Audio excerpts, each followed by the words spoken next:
Do you know it's story time, story time, story time? Do you know it's story time in our classroom today? The title of this story is A Pocket for Corduroy by Don Treisman. Has anyone heard of this story before? A Pocket for Corduroy? What do you think this story is about? What do you see on the front cover of this book? Let's begin. A Pocket for Corduroy. In the story, we're going to see two vocabulary words. We're going to see the word laundromat. Can you say the word laundromat? A laundromat is a place where you go and take your dirty clothes to get clean, where you have a washing machine and a dryer. A laundromat. Another word is pocket. Can you say the word pocket with me? Pocket. A pocket is a part of your clothes that you can keep things in. In this pocket, we have pens, a ruler, and a pencil. Okay, so we're going to see two vocabulary words today. We're going to see laundromat in the story, and we're going to see the word pocket. Let's begin. Late one summer afternoon, Lisa and her mother took their laundry to the laundromat. There's our word, laundromat, where you go and take your clothes to get clean. As always on such trips, Lisa carried along her toy bear, Corduroy. The laundromat was a very busy place at this hour. Now, Corduroy, you sit right here and wait for me, Lisa said. I'm going to help with our wash. Corduroy waited patiently. Then he suddenly perked up his ears. Lisa's mother was saying, "Be sure to take everything out of your pockets, Lisa dear." Oh, there's our word, pocket, right? A pocket is a piece on your clothing where you put things inside. You don't want your precious things to get all wet and soapy. Pockets, said Corduroy to himself. I don't have a pocket. He slid off the chair. I must go find something to make a pocket out of, he said, and he began to look around. He first came to a pile of fancy towels and washcloths, but nothing was the right size or color. Then he saw a huge stack of colorful clothes in a laundry bag. There ought to be something in there to make a pocket out of, he said. Without hesitating, without any waiting, he climbed inside the bag, which was filled with pieces of wet laundry. The dampness didn't bother Corduroy in the least. This must be a cave, he said, sighing happily. I've always wanted to live in a dark, cool cave. When the time for Lisa to fetch her bear, he was gone. Oh, Mommy, she exclaimed. Corduroy isn't here where I left him. I'm sorry, honey, said her mother, but the laundromat will be closing soon. We must be getting home. Oh, no. How does her face look? Does she look happy that she can't find Corduroy?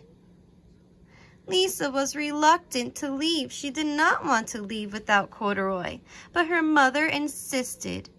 You can come back tomorrow, she said. I'm sure he will still be here. As they left, a young man wearing an artist's beret was taking his wet laundry out of a bag, the very bag Corduroy had discovered. Before he knew it, Corduroy was being tossed together with all the sheets, shirts, shorts, and slacks. Inside the dryer. But just as the artist was shutting the glass door, Corduroy tumbled out onto the floor.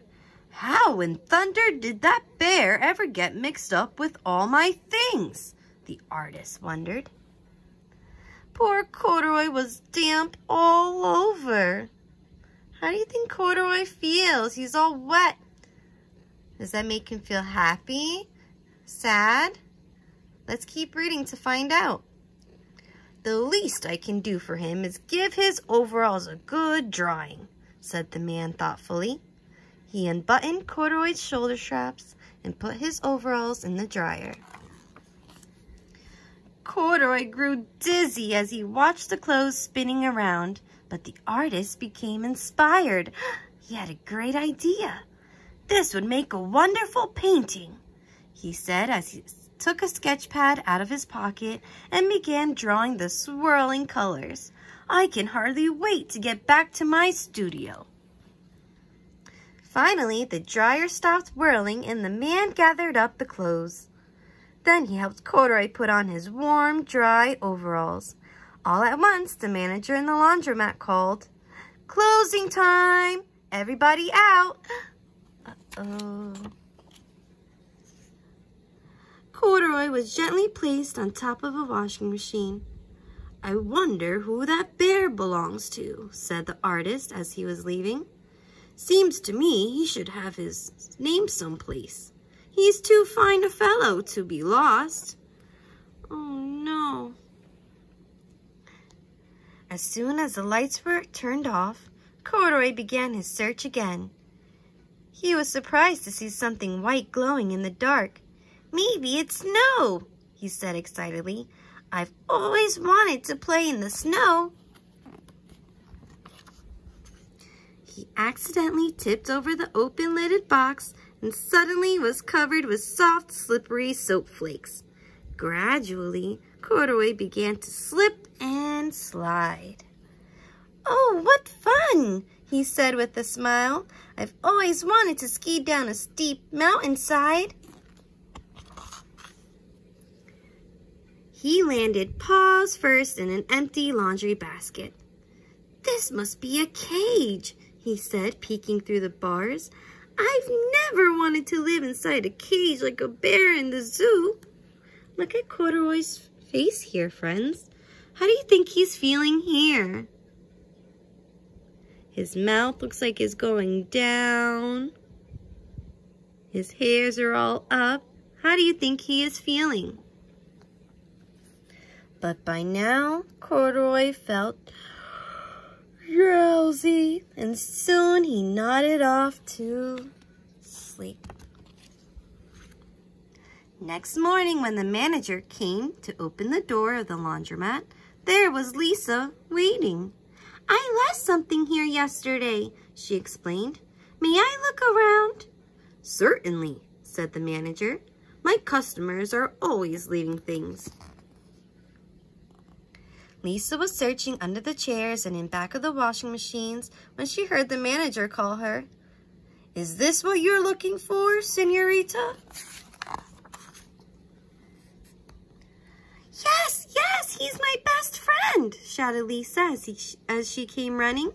She reached in and picked Corduroy out of the basket. So this is where you've been, you little rascal, she said. It's time I took you home.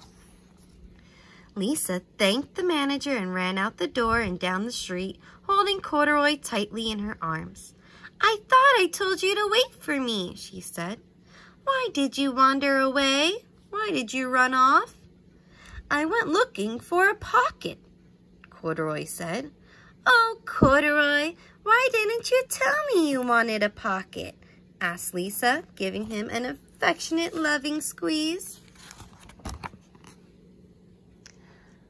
That very morning, Lisa sewed a pocket on Corduroy's overalls. And here is a card I made with your name on it for you to keep tucked inside, she said.